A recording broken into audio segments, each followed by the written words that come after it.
Hello friends, welcome to my YouTube channel. और आज हम लोग डिस्कस करने जा रहे हैं रेलवे में जो भी साइंस के प्रीवियस ईयर क्वेश्चन पूछे गए थे। ओके, ये सभी 100% रियल क्वेश्चन है। और पसंद आए तो लाइक शेयर एंड सब्सक्राइब करना मत भूलिएगा। ओके, विभिन्न एग्जाम्स लाइक एलपी टेक्नीशियन इत्यादि में पूछे गए थे। So let's start. हमारा पहला क्वेश्चन कहता है किसी वस्तु का संवेग डैश पर निर्भर करता है। किसी वस्तु का संवेग डैश पर निर्भर करता है। देखिए, अगर आप रटने पर रहिएगा तो आप भूल जाएगा। ओके, आपने एक फॉर्मूला पढ़ा होगा न्यूमेरिकल में, P = mv। पढ़ा है कि नहीं पढ़ा है? और इसमें क्या आता है, ये P का मतलब होता है मोमेंटम। ओके, संवेग होता है। और ये जो है मास और वेलोसिटी, यानी कि वस्तु के द्रव्यमान और वेग दोनों पे डिपेंड करता है। ओके, वस्तु के द्रव्यमान और वेग दोनों पे डिपेंड करता है। तो आप उम्मीद है आप लोग समझ गए होंगे। चलिए आगे बढ़ते हैं। कुछ बहुकोशिकीय सजीव में जैसे राइजोपस, मशरूम और कुछ जीवाणु एस्परजिलस इत्यादि प्रजनन इस प्रकार होता है। किस प्रकार होता है प्रजनन? तो आप लोग बताइए, वीडियो को पॉज करके मैं बता देता हूँ। बीजाणु से प्रजनन होता है। ओके, बीजाणु से। अंडरस्टैंड? सो नेक्स्ट क्वेश्चन कहता है कंपन इंगित करता है कि किसी वस्तु की किस प्रकार की गति है। कंपन इंगित करता है कि किसी वस्तु की किस प्रकार की गति है। तेजी से हिलना, दो बिंदुओं के मध्य तेजी से आना जाना, बहुत तेज, बहुत धीमी से गति। तो कंपन क्या इंगित करता है किसी वस्तु की? किसी वस्तु किस प्रकार की गति? दो बिंदुओं के मध्य तेजी से आना जाना। Okay, vibration you can say. फिर कहता है निम्न समूहों में से विषम चुने।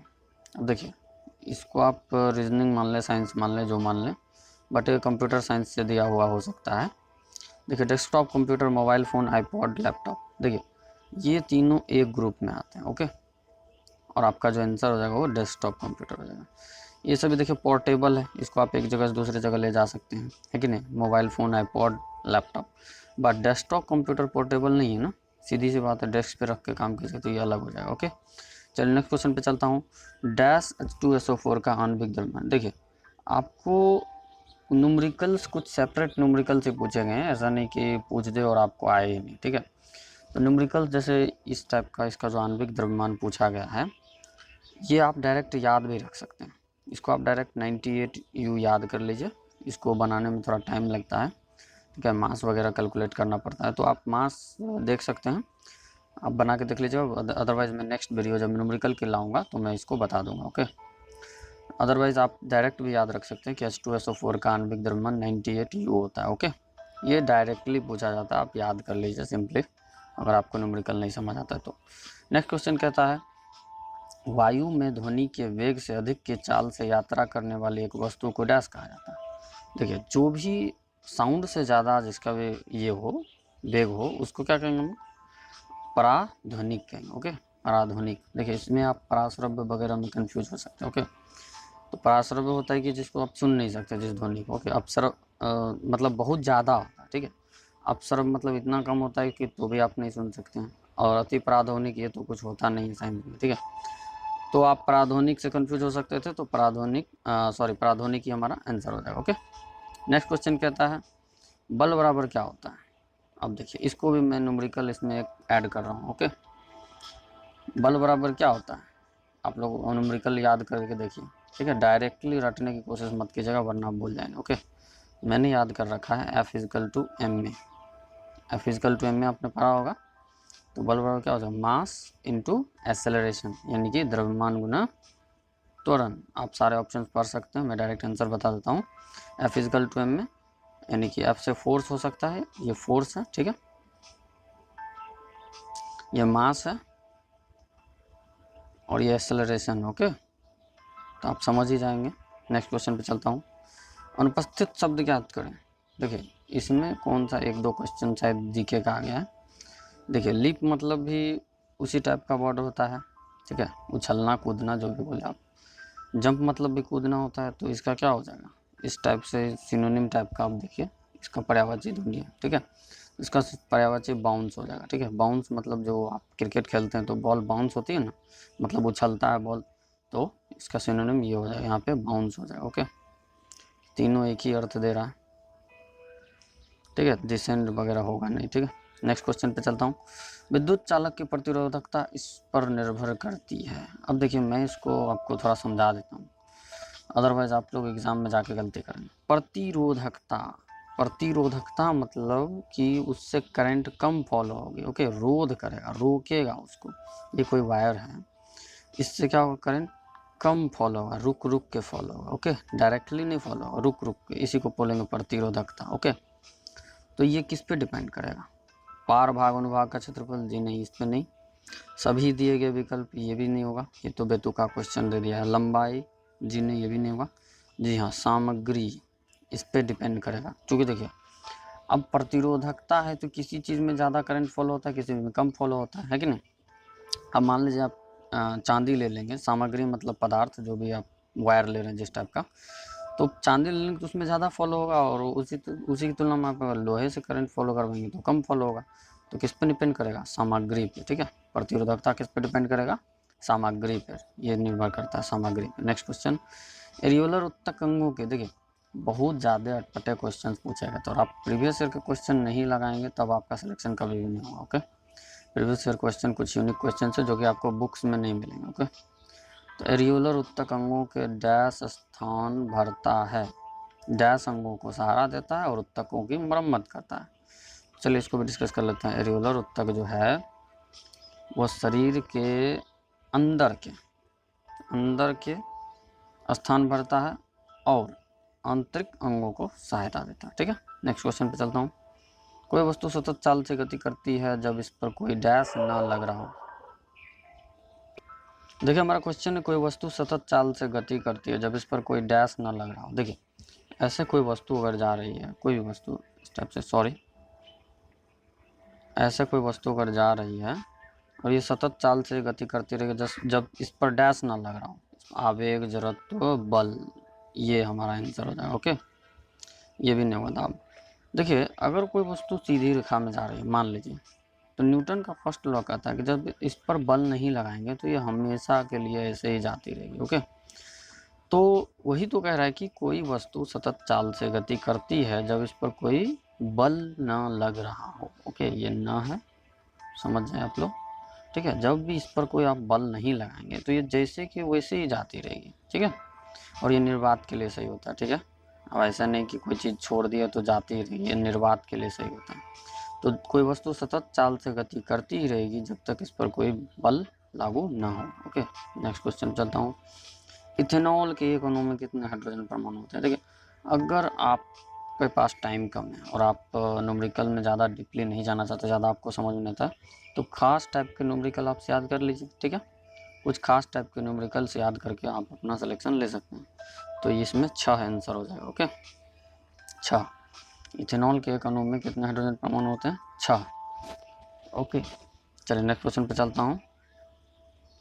देखिए इसको आपको पढ़ने के लिए दिक्कत हो जाएगा थोड़ा सा, न्यूटन मीटर स्क्वायर आप पढ़ देंगे, बट इसको न्यूटन पर मीटर स्क्वायर पढ़िए। ओके, इंग्लिश मीडियम वाले स्टूडेंट न्यूटन पर मीटर स्क्वायर। ओके, देखिए इसको आप ऐसे भी लिख सकते हैं, ऐसे न्यूटन बटा मीटर स्क्वायर, ये कुछ इस टाइप से लिखाता है, और जब यही ऊपर चला जाता है तो इसको ऐसे लिख दिया जाता है। ओके, आप जैसा कि जानते होंगे मैथ्स स्ट्रीम से होंगे तो।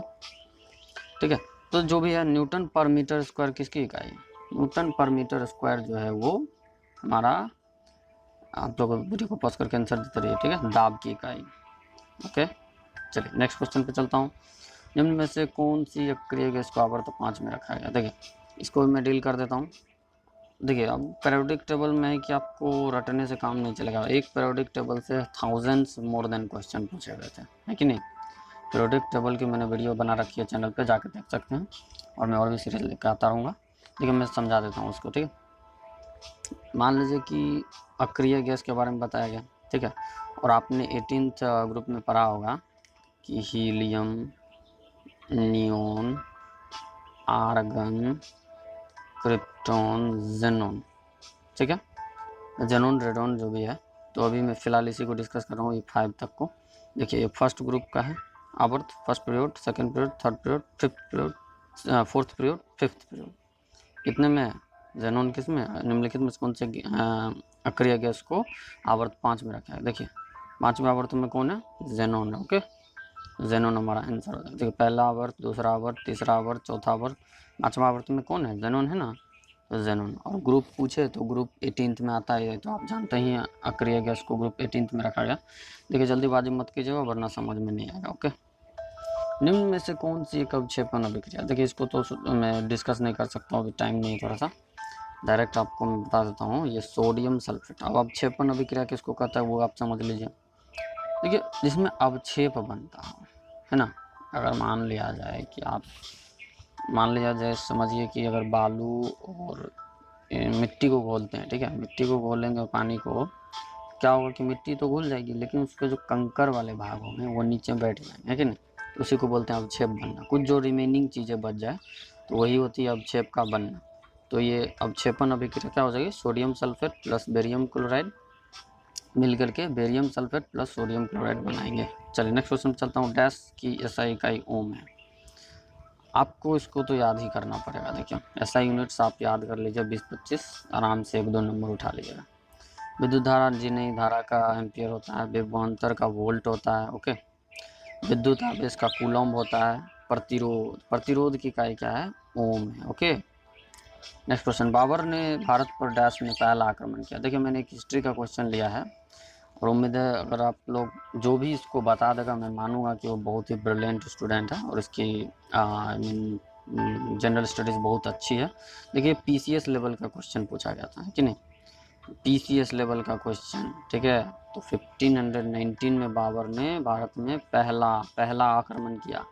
अगर यहाँ पर कुछ और ईयर रहता तो आई थिंक 15 या कुछ रहता तो आप कंफ्यूज हो सकते थे। 1556 शायद पहला जो आक्रमण जब जीत गया था वो, तो वो रहता तो आप कंफ्यूज हो सकते थे, ठीक है, बट यहाँ नहीं है तो आप बच गए।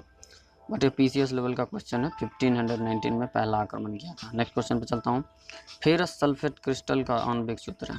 चल फेरस सल्फेट क्रिस्टल का क्या होता है, इसको आप याद कर लेंगे, ठीक है। FeSO4 इंटू 7H2 इंटू, यहाँ पे इंटू है, ठीक है, FeSO4 इंटू 7H2। ओके, देखिए इसको कुछ फॉर्मूलेज है वो तो आपको याद ही करने पड़ेंगे, अन्यथा कोई उपाय नहीं है, ठीक है। अब देखिए इसका क्या है, वेट लिंगर, तो बाइट क्या हो जाएगा, बाइट का क्या हो जाएगा, वेट लिंगर है तो बाइट का क्या हो जाएगा, आप लोग कमेंट में आंसर देंगे, बाइट का गुना हो जाएगा। Okay, understand. चलिए नेक्स्ट क्वेश्चन पे चलता हूँ। आप लोग वीडियो को पॉज करके आंसर देते रहिए। देखिए वह विकल्प चुने जो संवहनी तंत्र के बारे में सही नहीं है। संवहनी तंत्र के बारे में जो भी सही नहीं है उसको आपको चुनना है। आप लोग वीडियो को पॉज करके ऑप्शंस पढ़ते रहिए, मैं इसको बता देता हूँ, ठीक है। चलिए मैं आपको बता देता हूँ।